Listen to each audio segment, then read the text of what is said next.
You are unmuted. Okay. All right. Good afternoon, everyone. My name is Kayla Savage. I am the Community Development Division Director here at the Kansas Department of Commerce. I want to thank you all for taking the time to join us this afternoon to learn about the IDA tax credit program that is administered through the Kansas Department of Commerce Community Development Division. I am joined by previous program coordinator, Rachel Rowan, for IDA, and our new program coordinator for IDA, Sarah Bloom, who will be running the meeting today and going through the various information about the individual development account tax credit program. Just a friendly reminder, if you could please keep yourself on mute for the majority of the presentation. There will be an opportunity for you to ask questions at the end. But just ask everybody to keep themselves on mute during the presentation so that we can keep the background noise limited. We are recording the presentation today, so if there's something that you missed or there's somebody that from your organization that didn't get to join, would like to see the presentation, it will be available on our website, and we can also email the link out to those of you who registered and joined us today so that you can share that out as well. So just want to quickly welcome you all again to this webinar. What I want you to hear from me is that we're excited about the new opportunity to bring this application out of the procurement process through the state of Kansas. So we have reduced quite a few of the barriers to applying to be an IDA tax credit program recipient. But it's still a competitive process. So Sarah is going to walk through the details of what it all entails and what it means. But the main thing that we are looking for this coming year is partners in administering these individual development account programs and administering those tax credits for the benefit of all Kansans, and especially those who are in challenged socioeconomic groups or need help, getting out of poverty. So we're looking for partners, and we need partners to help us reach every part of the state. It's very important for us to be able to help people where they're at, and quality of life also means quality of daily life. It's not just having parks or access to services, but it's also about your own ability to achieve prosperity in your own personal life. So that's what I want to start with to talk about IDA. I'm going to pass it over to Sarah, and she's going to talk to you more about the program and what it entails for applying. And we hope to see applications from organizations, like I said, across the state. And thank you again for your time and being here today. Wonderful. Thank you, Kayla. Thank you, Rachel, for being here as well. As Kayla said, my name is Sarah Bloom. I've been here for a little over 2 months now, so I'm still learning a lot. And so Rachel's here to make sure I don't screw anything up and to answer the questions that I may not have the answers to. So I really appreciate her being here today and Kayla's trust in me running this program. So we're going to jump right in to our agenda. This is a brief overview of what we're going to be covering today.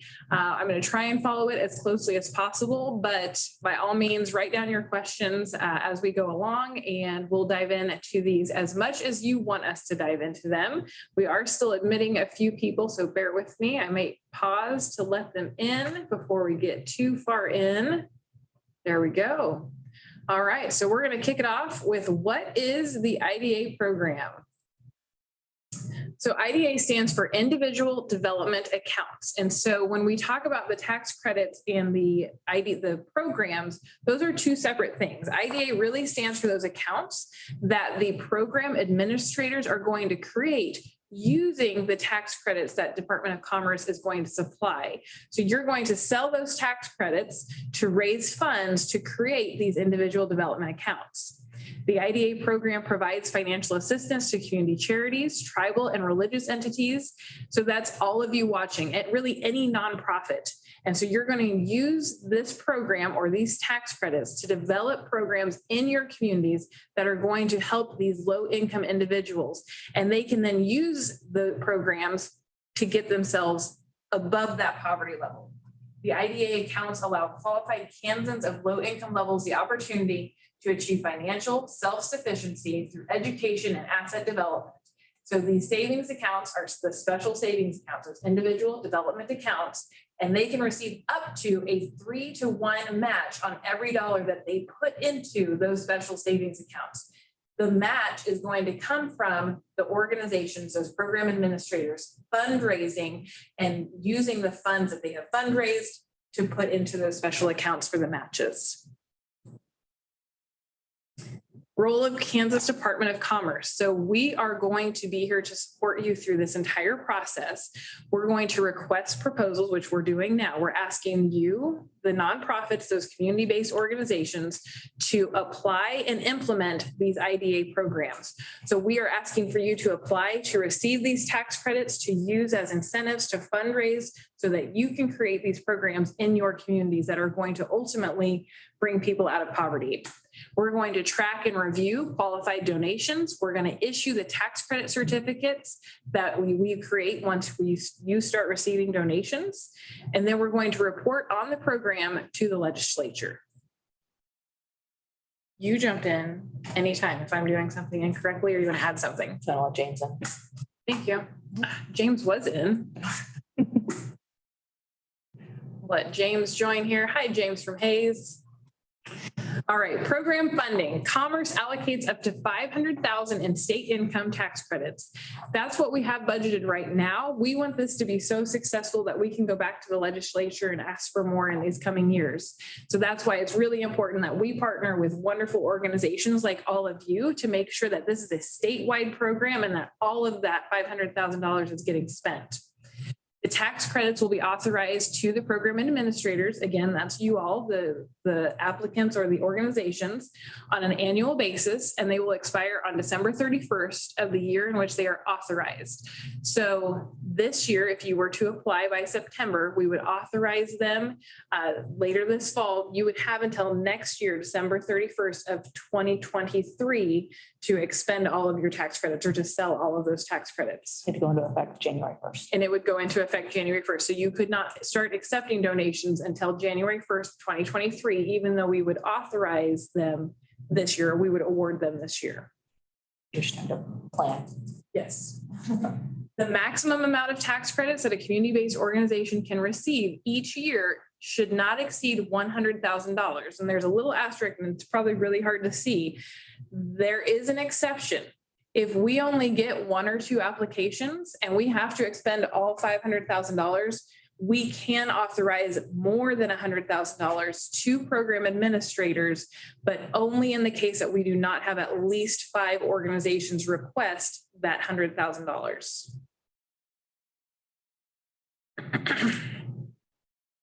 Allotted operations funds. So in the first 2 years of the program, you, the organization, or you, the program administrator, can allocate up to 20% of the funding earned from the sale of the tax credits for your operations and administration of the budgets.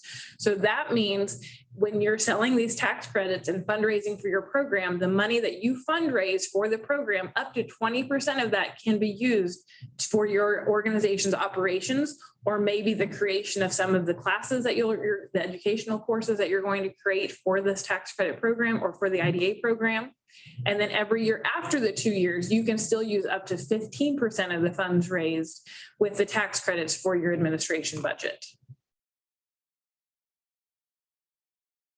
Who can be a program administrator? We touched on this briefly, but here's it in general form. Community charities, tribal organizations, religious organizations, you are all eligible to become qualified IDA program administrators. Program goals. So using the program guidelines, which can be found on our website, kansascommerce.gov/IDA, organizations are encouraged to exercise flexibility and creativity to design and implement these IDA programs that are going to suit the needs of your populations, your communities. So what we're hoping to do is decrease the number of Kansans that, I can't even read it, it's so small. I'm going to do this. Receiving income support at any time during the year, decrease the number of communities with a high concentration of poverty, while increasing the number of Kansans living above the federal poverty line increase the number of Kansans who become homeowners, increase the number of Kansans completing over 12 years of education, so that's past high school, and then increase the number of Kansans operating a small business. And it can also help it says increase the number of small businesses. They can also use that for an existing business if they are under that poverty line. So they can use it to expand or improve an existing business as well. There we go. Who can participate? So this is who can qualify for an IDA savings account. So your organization has applied, they've been awarded these tax credits, they've fundraised, you have a wonderful program. Who can take advantage of those programs? Individual savings account participants must meet an income and asset, a minimum income and minimum asset guideline. And so we have that in the guidelines. They also have to fill out an application that will detail all of that. And they have to complete a money management course that relates to their savings goal. So if their savings goal has to do with buying a house, then you're probably not going to give them a course on how to be successful in college.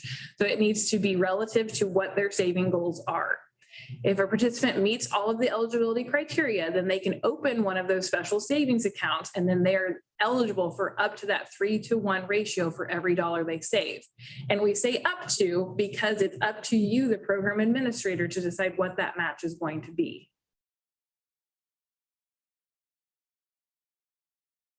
What can they save for? They can save to purchase a first home. They can pay for home repairs. Say they already own their home, but they're still in that poverty line and they can't improve their home. Say their heater went out and their family needs money to repair that, but they're in the poverty line. They can save for that. Build on a small business, pay for college or specialized training. We say, again, build on a small business. They can create a business or they can build on an existing business. Program donors, this is who you're going to do the fundraising with. Individuals and businesses can help you fundraise for the programs that you are creating. What they are doing is they are donating to your program, and then when they donate to your program, they are getting a refundable income tax credit up to 75% of their donation. So for example, if they donate $1,000 to your program, they can get a $750 tax credit for their tax liabilities if they're paying taxes in the state of Kansas. That has to be run through an approved IDA program administrator, again, one of you nonprofits. They can be private citizens, they can have a revocable trust, it can be a business, all of those qualify. As far as contributions go, it needs to be in the form of a cash, check, electric deposit, or a stock or bond. What are tax credits? So these are direct reductions from the final tax obligation in the awarding jurisdiction. So federal, state, or local, in our case is state. It's not the same as a deduction. It's better because they're actually taking the amount of the credit out of your tax liabilities. It's a deduction from that tax liability owed. It can be combined in some instances with state and federal. So again, in that $1,000 example, if they are getting a 75% state credit, they can take that other 25% and still write it off with their federal deduction. What is the role of all of you watching this? So this is very brief, and I want to make sure that you know that you can go into our program guidelines, again, on our website, kansascommerce.gov/IDA, and I'll show you a picture of it on the next slide to find out all of the scope of work involved in these programs. But here's the nitty gritty. Here's the 4 things that we are asking you, the nonprofit, you, the program administrator, to do in partnering with us. Once you have the allotted tax credits awarded to you, we need you to sell those tax credits and do the fundraising for your program. So if you have created a program and you want to give at least 10 individuals $50,000 to save for a home, you're going to have to sell the tax credits to raise the funds to finance that program. Account management, you will have to have a separate bank account to store these funds that you receive because of the sale of the tax credits. You'll have to work with approved financial institutions. You'll have to manage the accounts of your program oh my God, participants. Thank you. I was going to say administrators. I was like, that's not right. Program participants. So you will have to make sure that when they are depositing at least $25 or whatever amount you determine into that account, and you're going to have to make sure that you are matching those. From a commerce standpoint, we would like to see those matched on a monthly basis. That way they're earning as much interest as possible. Again, that's going to be up to you when you set up the program. All of that has to be managed and reported back to Kansas Department of Commerce. You are going to have to set up educational opportunities for these participants. So that means having them come in and learn fiscal responsibilities and learn financial management policies. And then again, reporting. All of this gets reported back to the Kansas Department of Commerce. We would like to see quarterly reports on how many credits you're selling, how many participants are enrolling. We want to see success stories. We want to see you submitting the certificates to your donors. Lots of reporting, not lots, a little bit of reporting. Would you say lots? It's really just reporting on the demographics of the people you're serving so that we can make sure that you're staying in align with the agreements that you have with Commerce. And then how much money you are matching each quarter, and then how much you've gotten in donations so that the tax credit certificates can be created and sent off to your donors. And it's just quarterly. All right, so then as You promised. got the annual report too. And the annual report, yes. So essentially, you're sending in 5 reports to Kansas Department of Commerce. As promised, here is what the program guidelines look like, and you can find them on our website.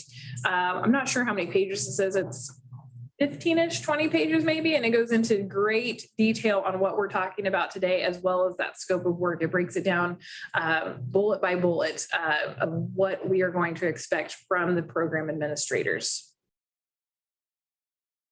How to apply. So you've heard all of this. You think it's wonderful. You're ready to create a program. You want to apply. Applications are already open at our website, kansascommerce.gov/IDA. You must submit it by end of day on September 30th of this year. So you've got about 6 weeks left to submit an application. It is not a long application at all. We say application technical assistance ends at 4 p.m. on September 30th. That's what time I get off work. So I will have my cell phone if you happen to need me after 4 o'clock, but that's essentially what that is. And that's when a lot of our IT department is off as well. So really important that if you are going to wait until midnight on September 30th, that you know exactly how to submit everything. We, of course, will not accept incomplete applications.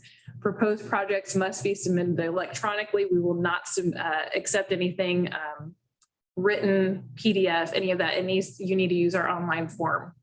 So again, if you go out to our website and you look for this beautiful picture of this beautiful family, you can click on applications. There's actually a couple of different places where you can click on applications now open and apply today.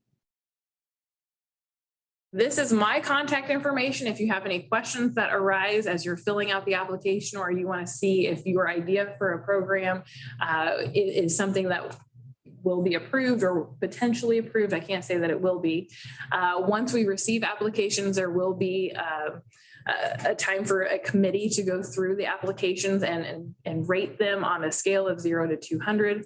All of that is detailed again in the program guidelines. If you'd like to see how you're going to be rated, that's all in there. Rachel, what did I forget before we open it up for questions? I'm going to go ahead and stop the share so they can see our faces. I think you did good. I think you covered everything at a good high level. Okay. Ask questions. Okay, so we're going to open it up for questions. Thank you. We have about 30 minutes. Ask all the questions that you would like to ask. What did we not cover? And if you could introduce yourself so that we know where you're from.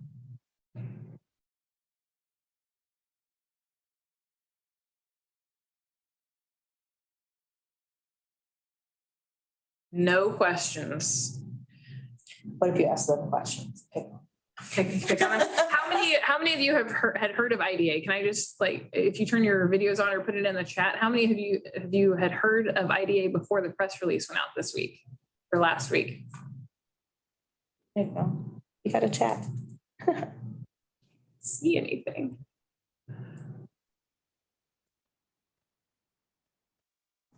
Perfect. We have two programs run. Well, James, I told you about it. That doesn't count. We have two organizations or program administrators running programs right now. As Kayla mentioned, we would love to see this be a statewide program with multiple organizations taking advantage. Okay, thank you. I see, let's see, is that you, Sharon, that unmuted? Did you have Yes, a question? I'm Sharon James from Kingman County, and I'm the director of a core poverty project. We meet weekly and have classes. I have worked with tax credits, and that part I understand completely. I'm not sure it's not too restrictive for what my people need, though. I don't know that I have first-time house buyers. I was hoping there was some leeway on how we could use the funds, but What would you use them for? What would help you? I need training material for classes. I need salaries to run my program.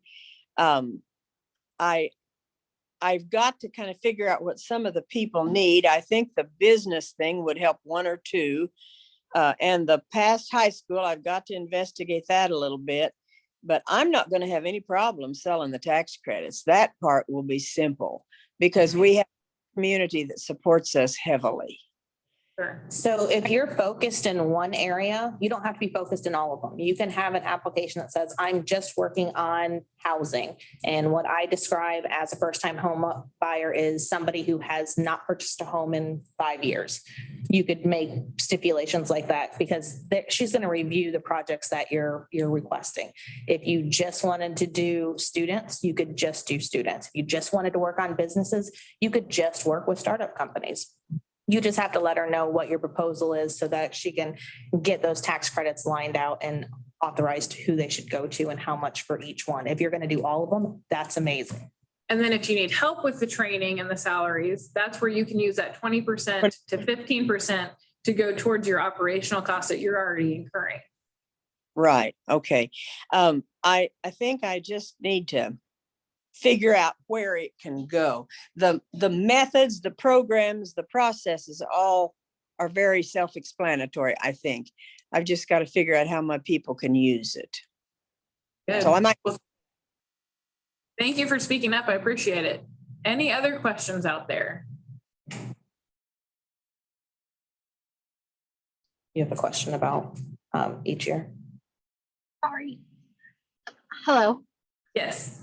Hi, sorry. I have a question. I'm sorry, I'm driving. You're I good. have a question about, for example, so if we were to just focus on the areas that we are comfortable in right now, or that we already might have some interest in, if we were to reapply, would that affect our application if next time we decided to expand to the other parts of that application or those availabilities? So we will assess applications on a yearly basis. We will be due to policies of KDC, we will give priority to those organizations that have not received tax credits in the past. But if you go from one area of focus to 4 areas of focus, that will not affect your application. We just want to see you being creative with the funds and the programming. Okay, wonderful, thank you. Absolutely, thank you. What if we have money left over? Let's say I was granted a certain amount of money and then couldn't get the projects going. So there will be a reallocation process, and that's why the quarterly reports will be so important to the commerce side of things. As we will look at those quarterly reports, we will see who is able to sell the tax credits and who is running successful programs. And come, next fall, if you still have 75% of your tax credits not sold, we will send out letters saying, do you have donors that you have lined up for this? Or should we be reallocating to programs that have sold 100% of their tax credits and are having those successful programs being run? So there is the chance for reallocation. Can I ask a clarifying question? Are you saying if you sold all your tax credits and there was money left Yeah. over, Yeah. you keep your program going until those dollars are gone? Yep. So you can keep giving it to people, and that Okay. following year, you would look at the potential for operations funds coming out of the money you had already received. That's why you come up with creative ideas on how to make that money expand Okay. and grow. Sorry, At that Sharon, I point- misunderstood. That's all right. At that point, it becomes a documentation process, correct? Right. Yep. All right.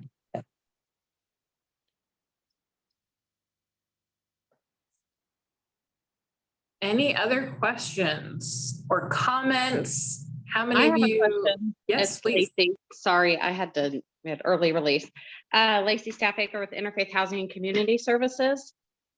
I Lacey. do have a question that we have a signed contract as in 2023 that we would receive tax credits. Do we need to reapply in this term? And is that contract still good or? Your contract's good for all the way through next year, yeah.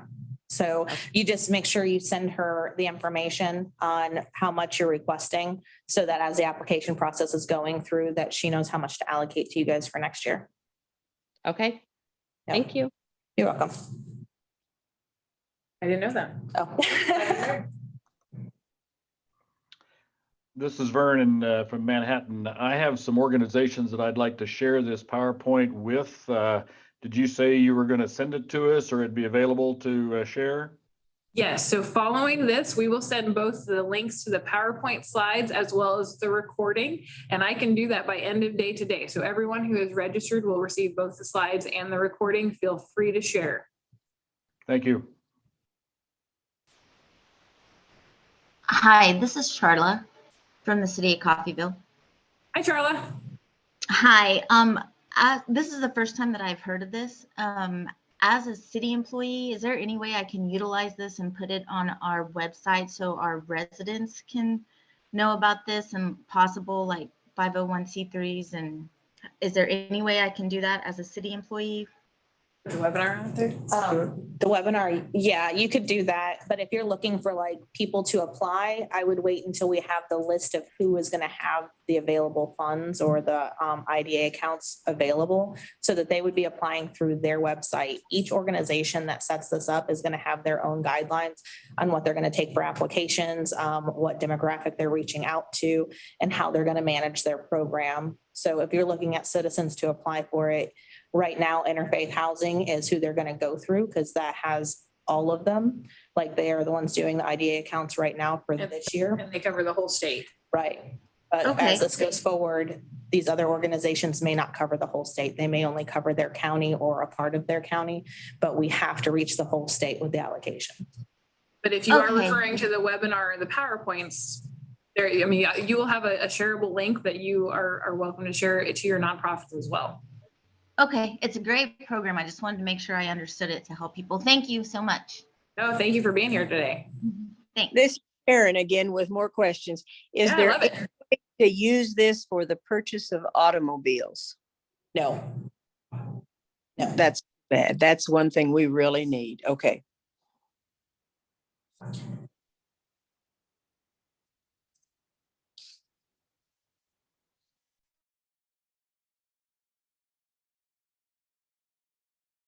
Any other questions? I don't want to sign off too early. If you've got other questions, I mean, by all means, reach out to me afterwards if you think of something. I want to make sure that everything gets asked for the greater good if you've got one.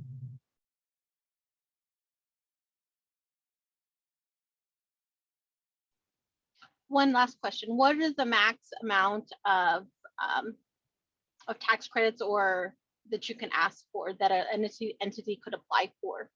Sure. So the maximum is going to be $100,000 with that asterisk that says if we have less than 5 organizations that request that 100,000, you could get more. So Kansas Department of Commerce has $500,000 to award in tax credits. We will give each organization that qualifies up to $100,000 unless there's only 1, 2, 3 organizations, then we will divvy out all of that $500,000 in some way to make sure all of that gets allocated and sold. Thank you.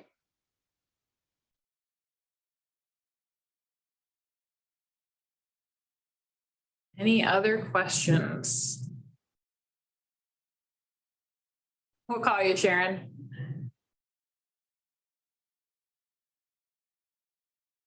All right, anything else to add before we close? You did a good job. All right, wonderful. Well, I want to again thank everyone for joining us today. Again, please contact me if you have any questions regarding IDA. I'm also the CSP tax credit coordinator, as Kayla mentioned. So all things tax credits get to come to me. And as a community development specialist, I cover the entire state. Love getting into communities and meeting different people. So reach out for any of those needs. Thank you for joining us. Have a wonderful day. And again, we'll make these slides and this recording available as soon as we log off. Take care, everybody.